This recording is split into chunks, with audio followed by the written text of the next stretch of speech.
Last November, my brother and I relaunched a supplement brand. We launched it in our bedroom. Literally just started fulfilling orders. We also just started like reselling, right?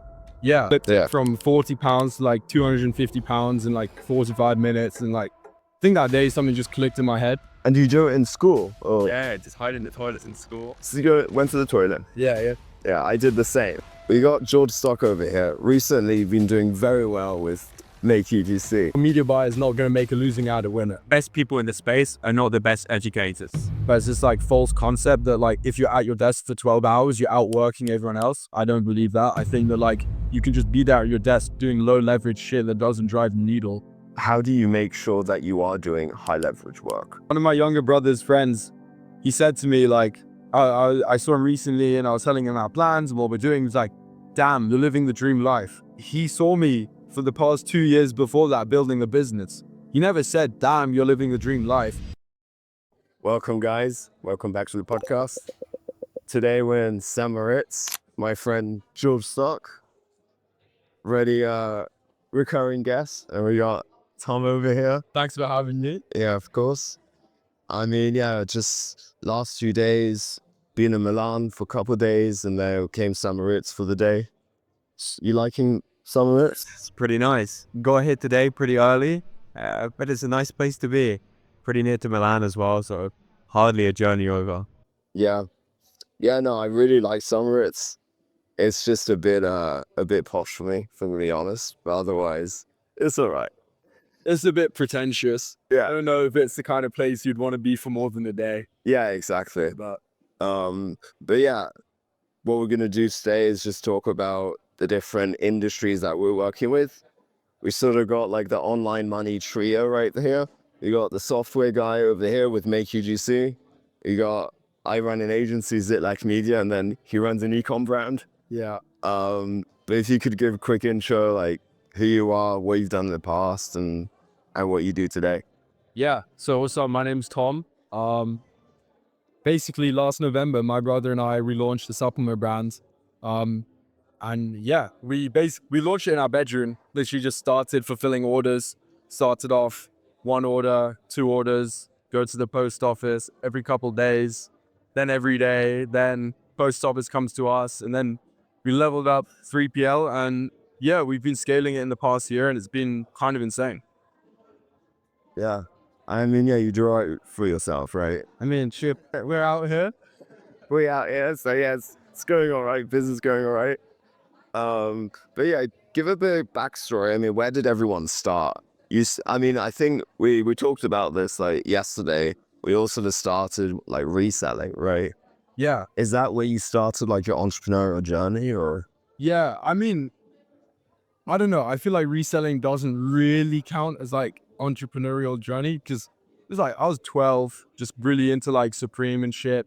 I think the first moment was copped a box logo Supreme t-shirt on my phone, flipped it from 40 pounds to like 250 pounds in like 4 to 5 minutes. And like, I think that day something just clicked in my head. But then I took a 6-year entrepreneurial break, just did a whole lot of nothing, played a bunch of Fortnite, and then got back into it when I finished high school.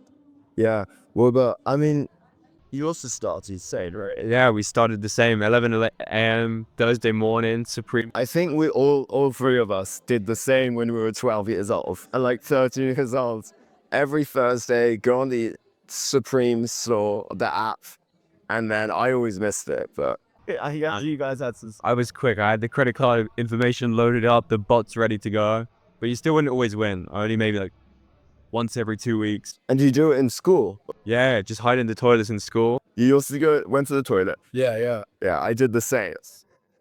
No, but it started off Supreme sending like emails out on like a Saturday morning or something. And then you gotta like sprint to the location, try to get first in line to like actually go to the store. But then we went online because we never made it first. No, it's so funny about going to the school toilet. Like, have you heard of this guy called Eric Zhu? Have you seen him? So there's this kid on LinkedIn. He runs like a $20 million venture fund, and he takes his meetings on the toilet in like high school. And he went viral on LinkedIn. So that's sort of like how he made it. But yeah, so we got George Stock over here. Recently been doing very well with Make UGC. Thank you very much. So let's talk a bit about the strategy. Yeah, I mean, it's throw a lot of things at the wall and kind of see what sticks. And we saw what was working with Twitter and LinkedIn at the moment, and we just went all in on it. So setting up multiple accounts, that brings in a ton of traffic for us. And then also focus on SEO, which we start to push more and more, building out free tools and having traffic driven in from there. Yeah. You gonna talk about the strategy a bit more? No, I still think it's early days. By the time this comes out, probably in a few weeks' time, we're still going to be pumping this. But if you have a look at my socials, you'll see it in action fully. Look up George Stock on Twitter and LinkedIn. Just look at the past 10 posts and you see exactly what he's doing. But do you think you can still double your MRR by doing this strategy? Yeah, I think possibly more. It's not something that will die out. It's more just with psychology. People like free things and you can push out just so quickly. What we have in the works, and I'm not going to say yet, but not even doubling, it's going to 5 or 10x, almost guaranteed from what we were doing before, because we know it works and it's just doing it at scale then. So I'll be interested how high it goes. So yeah, let's talk about marketing channels. So you're doing obviously that it's costing you nothing, right? Yeah. Do you pay for ads or anything else, or is that your mainstream? No, we started off with paid ads really early on, but just Paid ads, Facebook or? yeah, paid ads on Facebook. They were just shit creators. And as Tom knows, he'll tell you everything about creators. It's key. Like if you're bad creators, it doesn't matter how good your media buyer is or what your spend is. It's just simply not going to work. When you talk about the success of an ad on Facebook, what would you say the percentage is attributed to the actual creative compared to the media buying, setting up the funnel, setting up the campaign and all of that? I said 95% creative. Tom probably has a better 99.9. 99. You can have the best media buyer in the world, but if your ads are shit, your results are going to be shit. Yeah. There's no going about it in any other way. But do you think a good campaign structure of a Facebook campaign can massively increase your revenue or not? If your creatives are good and your campaign structure is set up in a way that it's easy for them to scale, or easier for them to scale with efficiency, then sure, but like your media buyer is not going to make a losing ad a winner, you know? Yeah. Okay. And so for you, marketing strategies wise, what's like your main source when it comes to traffic? Yeah, Meta. That's all we do. We tried some Google, we tried some TikTok, nothing compares to Meta as in Instagram and Facebook? Yeah. Is it mostly Instagram or Facebook or both? Mainly Facebook, actually. Yeah. A demographic. Oh yeah, it's like mums, right? Yeah. Okay. Got it. And then do you do any like organic stuff, like TikTok strategies, any of that? No, we probably should.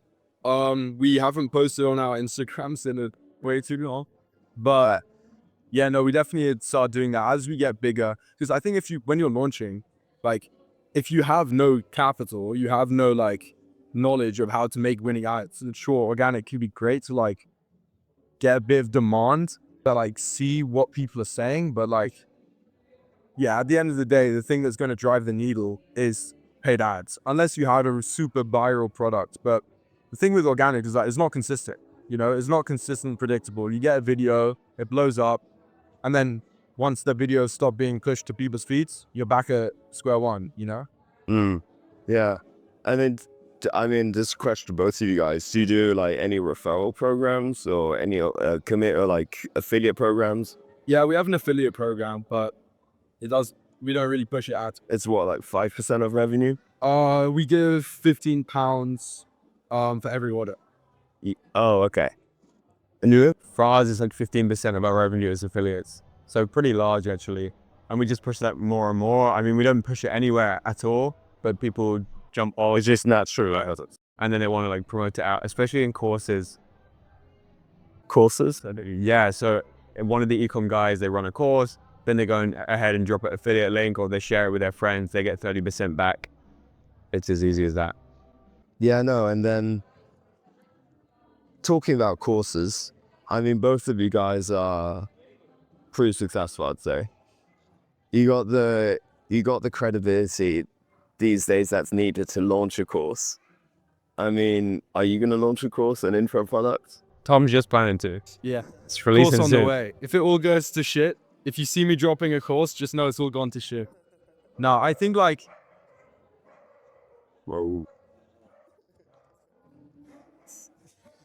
Let's give a quick background. So basically, we're in the Kavinsky Hotel. Yeah. There's a bunch of shit that is like happening right now.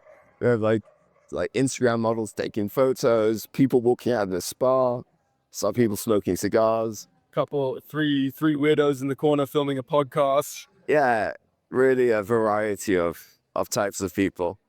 But yeah, what was Courses, like, I think if you're like, there's a lot of people that make their first bit of money online, and then people are asking them how, and they think they can drop a course. Like, I think as you start to level up and you see the way like the people actually move, the people who are like really doing stuff move, like you don't care about a course. What, you make 20, 30, 50K from a course? Like that's nothing in the bigger picture. And it's essentially giving away all of your source for free. And well, not for free, but your competitors will just come along, buy your course, and then implement your strategies to like compete with. Yeah, that's just a net negative. And I also think dropping a course is almost like saying, look, guys, I know everything. Listen to what I say. But the truth is, like, I don't know everything. I'm constantly learning. Yeah. So, like, yeah. And then you? Yeah, look, I think sometimes the best people in the space are not the best educators. So I don't think you need to be doing absolutely insane. I think you need to understand it. But the main problem about a course is the same as like a newspaper. As soon as you post it, the minute it goes live, spaces, ecom, agencies, software, the ones that we're all in, are constantly changing all the time. And if you post a course and it's a year old, you're behind so much on what's actually changing. I think that's where people miss out. And once you've sold the course, lots of the time these people don't really care about keeping you on. I think now with these online communities, maybe it pushes them to update the courses more, but I think that's a big bit that you miss out. The best way to learn, I think, is just going out there, doing, trying shit, seeing what works. Yeah, you reckon trial and error. I mean, is that how both of you guys learned, like trial and error? Or do you have any like father figures like Iman Gadget? Yeah, I learned from failing. Yeah. That's a really, like, you just fall over, pick yourself back up, try not to fall over in the same way again. Yeah. I mean, when we started our journey, like, don't get me wrong, courses can be really valuable. We bought a course from someone called Nick Terrio. He's really good at Facebook ads. Like, he essentially just shares fundamental marketing knowledge from this book. You don't need to buy the course realistically. It's a book called Breakthrough Advertising. It was written in like the 1950s before like there was even Facebook ads. And you had to be so powerful through your marketing. You had to convince someone to like open their newspaper, look at your ad, go to the post office, ship a check or ship the cash, and then wait like. So yeah, it had to be so powerful that people would literally get up, leave their houses, and like buy your product. But nowadays, it's just through Facebook. They just click one button. So it's that same fundamental, Yeah. like knowledge that you could just apply to Facebook ads. It's timeless. Yeah. So you just read books and did couple courses at the beginning? Yeah, I mean, it was literally just like we bought this one course and it taught us stuff. And then just back then we were actually doing a Facebook ads agency That's when I met you in Verbier, right? You were running the agency. for ecom brands. So we had this one client who had a product that was just objectively worse than like any other product on the market. It was like a wine glass that was just objectively worse than a wine glass. So we were there trying to figure out how to sell it, and it just tested like our marketing fundamentals. You know, How can you sell shit? yes, yeah. And that helped us learn. And then we decided, yeah, you know, we wanted to, instead of working with brand owners who have bad products and bad websites, just make a good product, make your best website, and it all makes it easier for yourselves, you know? Yeah. I mean, usually I just recommend that, yeah, trial and error. Like, I don't think I've ever bought a course before. Have you bought a course? No, never. I bought Beer Hez's course of some guy on Instagram for like $15, I think. Yeah, that was it. But Theo is quite funny. Didn't he do that podcast with Luke Belmar? And he trolled him like the whole way through. Back me up. And there are these like Clash of Clans clips popping off inside. It was really fun. Oh, really? But like, we don't buy many courses, but we invest a lot into education. whether that be going to events with people who are way above you, you know, all of that kind of stuff. Mentor Pass is a really good platform. If you're starting, spending a K a month on mentorships doesn't make sense. Maybe. But like, I'm a firm believer that like there's always more knowledge to acquire. And like the second that you stop learning, like you're just fucking yourself over. Yeah. Yeah. And then are you guys planning on going to university? I mean, no one's been to university, right? No. Yeah, nobody's been to university. Are you guys going or not? Not a chance. I could never go back. I hated school, so I think that's the closest thing that you get for school. And I could never go back. You also don't like school, right? Yeah. But after we exit the brand, I think I'm gonna go get a business degree so people take me seriously. Yeah, totally right. But would you guys actually not consider university? I mean, What's the point? What's the point? to like a history degree or Why? like a MBA, because if you learn fundamentals. So But if you want to learn something, why would you want to go and do a history course? Is there something particular that you're interested in? yeah, history. What type of history?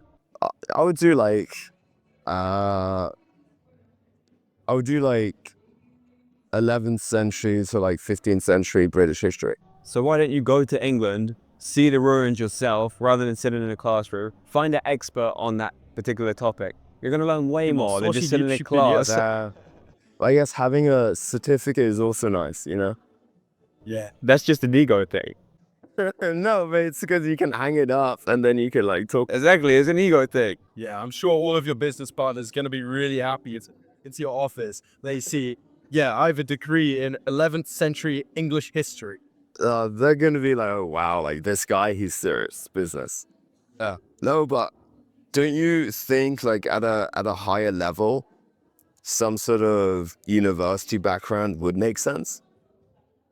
Maybe when I'm like 50 and retired and I'm just there for some side quests and I just want to like learn more, sure. Yeah, but also like the networking, like for example, Harvard, like the business networking there is immense. I can't lie, bro. Going to Harvard's not an option. Would you not even? No, I'm not going to a classroom and sitting down ever again to be stressed out about a test or to have to set stuff by deadlines. I've been able to go through that, and I think running your business is the ultimate test because there's no one there saying this is the deadline, this is what you got to do. You have to put that all in place for yourself. So no, I can never go to university. And then when going to school, by the way, I'm playing devil's advocate a bit, but when going to school, what was so bad about it? I mean, you complain a lot, but what's so bad about it? I think the structuring of everything, being in a certain place at a certain time, I live pretty far from my school, so every day was like an hour there, an hour back. And I think just the overall thing that none of it had a point. You couldn't make money from it. And you were just like sitting around, and I knew I was steps ahead. And this sounds bad, okay, saying it back. But I knew I was steps ahead at the time, and this was totally pointless. And none of this had any real world value at all. That's my whole. So your problem was it had no real value, and that's why you couldn't study it, because it just didn't mean anything for you. Yeah, I couldn't get my head around why I was sitting focusing so much. I had to set these deadlines when none of it actually mattered. And it was all for a grade to ultimately then go to university, get another grade to go to a job. And I was just do that. And it's just illogical to continue school. Right? Exactly. I have to live with purpose. Yeah. I can't wake up and live a life that's not purposeful. And to me, I never thought school was going to get me to where I wanted to get to. I didn't enjoy the classes. I enjoyed fucking around with my friends. But I just didn't actually think that anything I was learning was really going to like impact my life. Every day I sat down in school and I told myself like, fuck this. I don't want to be behind a desk all day, every day for the rest of my life. So I'm going to do something else. And ironically, instead of now working in 9 to 5, you work in 9 to 9. So That's 9 to 9. I wish it was 9 to 9.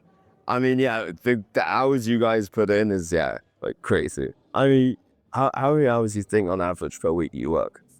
I probably work on average 10 hours a day, 70 hours a week. 70 hours a week. Yeah, it's pretty good. Yeah, but it's not all spread across. Like some days I have 14, 15-hour days, and others like today will be 2 hours of work. Yeah, and what do you consider work? Sitting down and working, but then also you're working all the time. People clock off their job and that's it. They don't think about work ever again. Yeah. As soon as we're finished with this, I'm back on my phone, checking through my messages, my emails, and what else I can do. So it's constant. It's just like a lifestyle. Yeah. And then you travel a lot, I would say, right? Yeah. Do you do this for business or for pleasure? I mean, I try to have fun wherever I go, But but yeah, it really depends on the place. Lots of the time is for business, lots of the time is having fun. And sometimes you can find somewhere in between where you're doing business and you're having fun, or you're having fun and then you're doing business. You can play those trips around quite a bit. But I try to go somewhere with a purpose, not just turn off and see what happens. yeah. And do you travel a lot or? Yeah, I mean, I've been traveling a lot recently. The first 2 years of my journey wasn't really traveling at all. You were in school, right?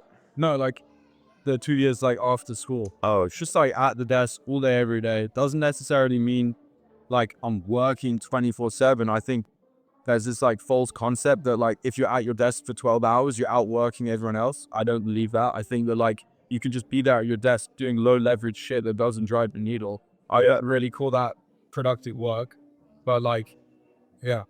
so how do you make sure that you are doing high leverage work? Like, what do you put in place in order to make sure that you are doing that? Yeah, it's a good question. I mean, it's something that I'm trying to get better at.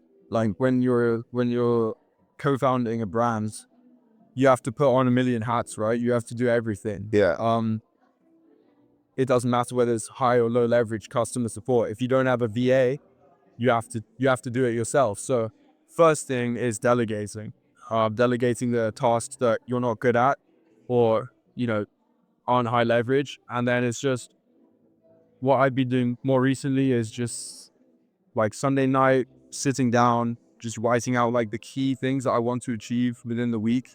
Yeah, I was watching like a Daniel Dalen video and he says it. He's like, there's 100 things that you could do, Yeah. but there's 5 things you should do. So every day you should just sit down and write 5 non-negotiables that are the highest leverage tasks, and then just make sure no matter what they get done by the end of the day. Yeah. I'm not perfect at it, but it's something I'm trying to get better at and starting to develop the team further so I can level up with it. And so how do you keep track of these tasks? Is it like a diary, a book you write down everything on, or is it like a CRM type feature? Yeah, for me, I get really like cluttered mentally. Like there's so many tabs and browsers and apps on my laptop. Yeah. I find it hard to keep track. So I really like just having a physical notepad next with it. I just write down. Yeah. That's what I like. You do the same, right? Yeah. Always notes, writing down as much as possible. Sometimes you get caught in the loop where you're just like chasing shit again and again, and you just become really reactive to tasks on a day-to-day basis. This needs to be sorted. This problem needs to be fixed. I think you get to a certain stage where you're just constantly fixing problems, but then you're not driving anything forward. That's when you need to step back and start to put things in place. And what does that look like? Setting up SOPs, hiring people, and so on? Yeah, it's normally a people thing because you can only do so much. There's only so many hours in a day that you can actually work, and you want to make sure you're allocating those as best as possible. So hiring people, it's very hard to go to the stage where it's just you and the company or a business partner as well to start handing over the reins to your baby, basically. Yeah. And so how do you, I think we're all sort of at a similar stage where we need to like hire people, right? I think we're all at that stage. I mean, let's start here. Like, how do you go about hiring quality employees? Do you go on certain platforms? Do you work with certain people? What do you put in place? Do you do test tasks? Like, what does the funnel look like for hiring people? Very high level overview. I've been hiring on Twitter for the last year and a half. That's for most of the tasks, apart from the more senior roles like CEO, stuff like that. I try to promote within the company for that.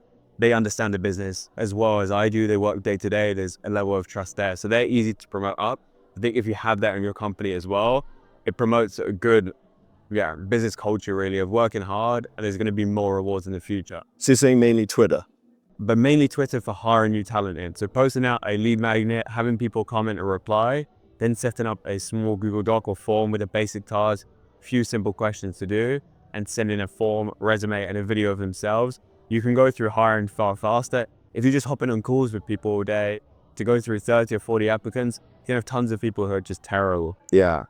And so do you have people approach you through a Twitter post, or do you actively DM people saying, hey, are you interested in this job? Yeah, it's normally a Twitter post, but if I have somebody or I know somebody who I want to hire, then I send them a personal message. And this is now interesting, does it organically come up on your feed, or are you actively looking for this person on your like search feature on Twitter? Normally it's through a recommendation of somebody else. So-and-so has done really well in the space. They're doing something that I like. I've heard positive things about them from multiple people. And then I want to go ahead and hire that talent, or at least have a conversation with them and reach out on Twitter or Instagram. Yeah. I mean, for me, the way I've done hiring, I would say mostly like servers, communities of designers, developers, trying to find out where like the best like pool of talent is and tapping into that.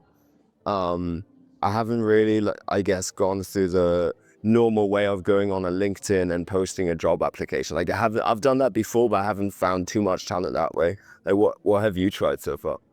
I mean, you've been running with this, still right? figuring it out. Like, to be honest, I mean, we're all figuring it I'll out. be honest, like, it's not really even the side of the business that I'm like the best at. My brother's way better than me at this stuff. But the way that we've been way too lean, to be honest. We've just hired like the first 2 people this week, so I can't really comment on it. But yeah, it was through a recruiter that we were intro to by one of the high-level guys that we met at one of these events. In Croatia. Yeah. Are you don't want to say? Well, what? Say what? What the event? Who was that? Oh yeah, it was like the midnight social, like Matt Kelly's event. It was Flores who introed us. Oh, okay. Cool. So yeah, you're going through the recruitment route. I've heard of that before. I've just never really tried it out. What's the pricing point for that? So I think it's like 15% of the salary, the annual salary. But it's really interesting because what we found from speaking to these people is that we've been hiring for like creative strategy and like the creative system. There's a lot of people who work at agencies and they're just unfulfilled. They're not spending enough time on each individual account to really like compound their efforts. And they're just a cog in the machine, and they really want to be part of something way more like purposeful and something real, and a real team with a real purpose. So we've just spoken to people that we get along with and that we think we just vibe with. And I think the recruiter's good. We've poached 2 people from quite a big like UGC agency that also has a creative strategy service. So that's how we've done it. It's really exciting. But yeah, I can't say too much about how well that worked. Ah, okay. And have you used Make UGC? I've used Make UGC. It's good. We've tried it. The thing is, you need really authentic content. With our product, we have to educate people who are unaware about the problem that they have and the solution to that problem. And you need really authentic and relatable content. It's a different type of audience. Yeah, and you need B-roll, you need all of this kind of stuff. I think we've tested Make UGC in our eyes, but like we have creators that we already work with, that we have good relationships with, that consistently make winning ads. So yeah, we test everything, but that's what's worked best for us. I mean, I know you have a successful business, Make UGC, so you clearly have customers. Not Tom, but you have customers. I think it's understated. So what's the? No, it's gotten a lot better. I mean, what's the demographic usually? Yeah, lots of ecom brands, lots of apps, lots of agencies. I think Tom's point is fair, especially at the scale where he's at. You can't go all in on AI or all in on normal creators. There has to be some medium in between, and it's testing things out constantly. I think that's the main thing. For some brands, it's going to work great. For others, it's going to be less so, where you need to show the product, especially when it's something people use or consume. It's very cool. Yeah. And so for Make UGC, do you only have like e-commerce brands as customers, or do you also have agencies, software companies, and Agencies, apps, software companies. We have a lot of blue collar businesses as well. So solar, roofing, plumbing, gardening, and they use those AI creators, especially for older demographics. It's very hard to tell between a real and an AI creator. People were talking about an ethical standpoint here, but there's no difference in my eyes of having a paid actor read a script and an AI actor read a script. It's exactly the same. but one is cheaper than the other. Exactly. That's the difference. Yeah, something that we've been doing with UGC as well is our best content right now is coming from customers. Yeah. You know, so you can't use AI to replicate that these are people who take our product and it's genuinely changed their lives, and they love to talk about it. Yeah. And that's something that you can't really replicate. Do these customers have like a lot of followers, or do you talk to customers? How do they come in contact with you? Yeah, so mainly they buy our product and then they post us on their story, and then we just look at it and, oh yeah, they make good content. We don't care about the size. It's just about authenticity and the quality of the content. Yeah. And then do you do any like stuff for apps like Cal AI and that stuff, or not really? I can't name names, but we work with a few large app producers who produce some really, really big games. Lots of mobile apps, but lots of main scale games, sort of not GTA, but on that sort of range. So let's take Zitlac Media as an example.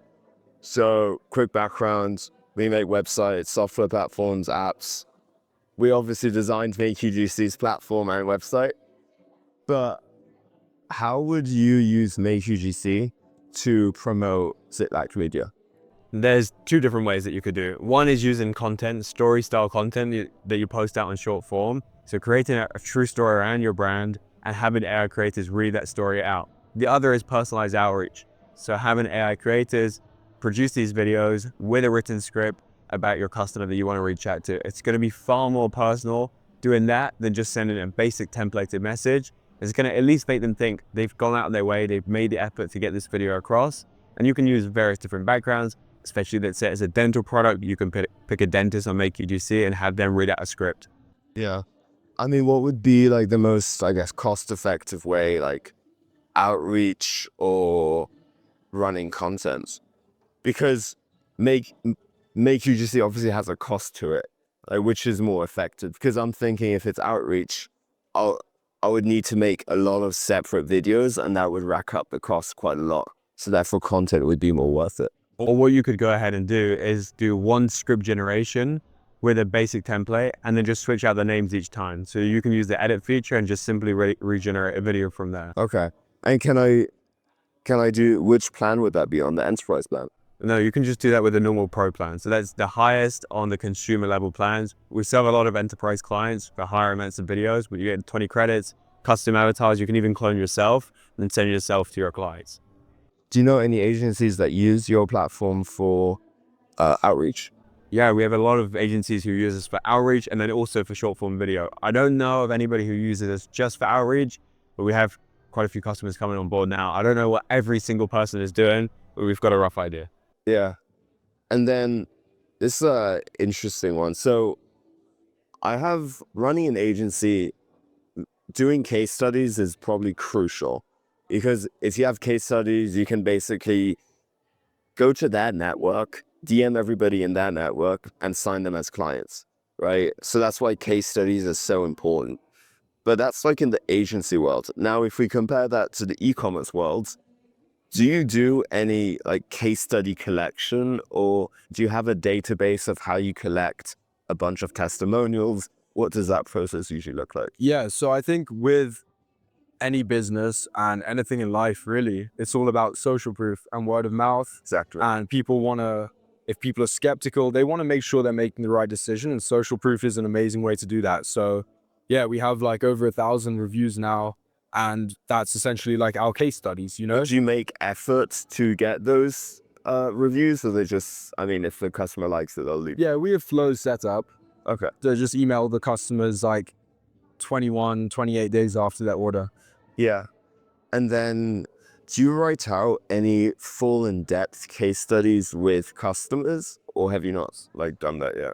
So through our email marketing, we share, when we get like these really like profound and emotional reviews, we'll share them with our audience. Like, hey guys, look, this person just said this thing, you know, it means so much to us, blah, blah, blah. That's essentially like the same thing, right? Yeah. And then what about yourself? Yeah, I mean, what we are finding really difficult right now is getting the case studies off the clients, especially when it's these larger companies. They're very hesitant of saying what they're using right now to have approvals done. So it's always a little bit, Well, they don't want their competitors to know. of course, but for the smaller brands, especially e-com brands, it's totally fine, but it doesn't hit the same way if you have a large company talk about your company. And you can't mention large company. Well, that's the problem. So either you have to say the company's name and then you can't say anything about them, or you can say everything that they've said without saying the company name. Both are not very effective. Could you just say something like, this company use our AI UGC creators and use that to reduce their CAC by 25%, and then you just like give them a discount or whatever if you let them. I don't know, do you try that? Yeah, with the actual percentages, they won't share it with us because that's part of their financial history and they don't want that to get out. So I don't know how much they're saving, how much they're making, but it's effective because they keep on buying every month. Yeah. Interesting, yeah. So yeah, because for me, it's also a bit hard writing up case studies because you don't want to like ask your client every single detail about their business. Like, I know, to me, I also feel a bit uncomfortable asking my clients about everything, right? Depends who your client is. Yeah, I guess it also depends that. But I mean, there are some clients you don't really want to ask everything, and then going after that information is also a hassle. But once you have that case study written, it's so valuable. Could you send people an automated flow with just like a survey? Hey, we'd love to learn more about your experience with our company. Can you just give us your authentic experience? And then they go and input all of the information. And then at the end, you just have a box like, yeah, by the way, do you mind if we use this as a case study? Yeah, I mean, I do have a form set up now that I send over. I don't have like any flows set up because yeah, it's different. The thing is for agencies is, or for my agency is my price point is so dependent on the client, not because it depends on how wealthy the client is. It's because it's highly dependent on what the project is, because the project scope is so different from A client to B client, right? Because our websites, they can range anywhere from 4K to 40K and software platforms from 15 to 150K, right? So the type of client is so different, and that's why it's hard to set up automations when it comes to Yeah, no, that makes sense. It's different for ecom because it's the same order over and over again. Yeah. But then for you also have a bit of variety, right? You have not low level guys, but like low plans, and then you have enterprise plans. Yeah. So how do you like manage both sides? I mean, enterprise are the easiest clients to work with. It's always the expensive clients that are easy. Hardly asking any questions. They get what they pay for. They're happy with what they get, and that's it. Fuck cheap clients. It's terrible. I mean, the guys who get a discount for 30-40% off a $49 plan, they're paying $25, are the ones that take up all the time customer service wise, are the ones that complain when a video takes more than 2 minutes to generate, and it's like a 3-minute video generation time, they expect a credit back, or they make a mistake with the script and somehow it comes on us. They're also the guys who write on Trustpilot and spend their days posting online. But there's only so much you can do. We're thinking of removing cheap pricing entirely and just go for the upper plans. But you do need those plans to get people in the door. I just think it's something you have to deal with when running a software company. Let's talk about competition, because I think we'll have some funny stories, but let's start with Make UGC. Do we want to mention it or not? I think we can, but we can't say names. we can leave out the name. So basically it's this e-commerce Fucker. e-commerce person, I'll go on that way, well known, and what was his old, he's not always ran an AI company, right? No, not at all. They were in the video space, not to name names, but they were in the video space. Ecom video space. I used to like watch his YouTube videos, so I sort of liked him. And then we launched your website, like a few months ago? 2 months ago. And this was more recently. I just sort of found out that this person copied the same design, the same like layouts of the website that we made word for word, and the text. and your custom logos, your custom images, everything was copied exactly, but it wasn't a copy because he changed the shade of blue. Exactly. Sorry. I mean, yeah, have you had any other fakes in the past? I mean, or not fakes, sorry, competitors or? Well, firstly, I wouldn't say it's competition. Like, he's not on the level at all. But yeah, look, I'm all for competition. I think it drives you forward and motivates, but it's the way it's done. If they're doing their own thing, they're innovating in their own way, they're giving you proper competition and they're being fair, I'm all for that. I think that's a net positive for everybody. is when competition comes in and they take what you currently have, just blindly steal it, which is fraud. And then they go and say, look, I'm competing, I'm doing it this way. Oh, everybody makes a dirty way to the top. Like, these kind of things just piss me off. Yeah. And I mean, you've also had competition, right? Yeah, I wouldn't necessarily. Ecom is like, Yeah, it's anyone can kind of get into it. The barrier of entry is so much lower than SaaS, but like we just call them like riptards. They're just retards, and all they know how to do is rip stuff. So what? You're gonna take my product images, our fucking description, everything, our customers' faces, our reviews, our all of the information, our ads, and you're gonna run that. You're gonna do everything we do, but slightly worse with none of the social proof. You expect slightly better. You expect the same results, bro. Like, bring on the competition. Come rip us. Like, you're not gonna make money. That's the funny thing. You see these people. Like, it's really funny actually. There's some people off Twitter, brand building space, and yeah, I was speaking with them. I was friendly. I was open. I was sharing stuff, and like, turns out they ripped us. Right? They ripped us hard, but yeah, it's really funny because you'll know they spend time finding our supplier or finding a supplier. You know, they do their own branding. They do all of this stuff, spend months trying to like make the perfect like way to compete with us, launch their ads. They're gone within a week off the ad library because they're losing money, right? These people, they're like tweeting at me like, hey, so just by any chance, do you think that health and wellness meta restrictions are going to affect supplement brands? Because I think I saw supplements on your profile before. I know who you are, I know what you're doing, and I know you failed. So like, it's funny. I don't really think there's competition because with returning customers, bro, like we have returning customers. We have the ability to lose money on first purchase. yeah, And that's what they say. Whoever can spend the most with the least efficiency is the one who wins, you know? So it's just annoying when they steal your customers' faces or they make the branding so similar to the point that you get 1-star Trustpilot reviews because they're acting like retards, but yeah. it's all right.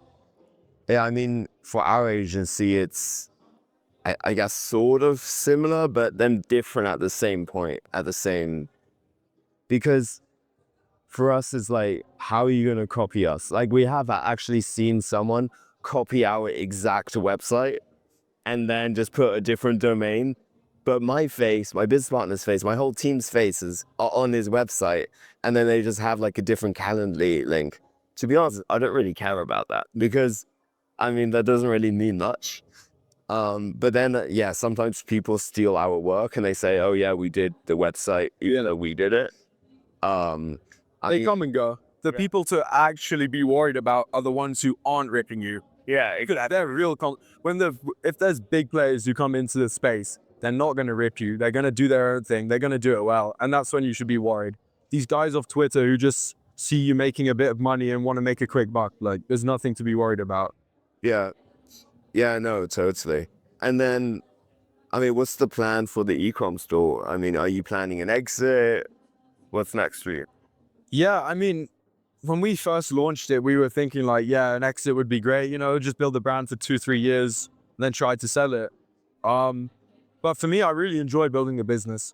Like, there's nothing that I would, like, there's this Japanese concept called ikigai, right? I don't know if you're familiar with it. Yeah. So it translates directly to like your purpose of living and is made up of 4 pillars, which is what you love to do, what you're good at, what makes you money, and what makes an impact on the world. And for me, the business that ticks all 4 of those boxes. So I'm not particularly looking to exit anytime soon. I think if you build a successful business that's profitable to the point where you can take out substantial dividends, that means you have a valuable business and you can get an exit. But I enjoy building it. It's like the Mark Zuckerberg issue. It was like someone offered him $1 billion when he was like 21. He's like, well, if I got $1 billion, what would I do? Well, I quite like building Facebook, so I'll build something similar. But I already have Facebook, so I think I'm just going to keep it. Exactly, yeah. And for you?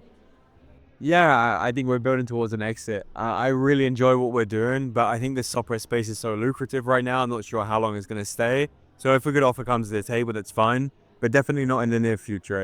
It's a longer term play. You need to build numbers into the P&L. We're growing great, but there's definitely tons of stuff we need to do.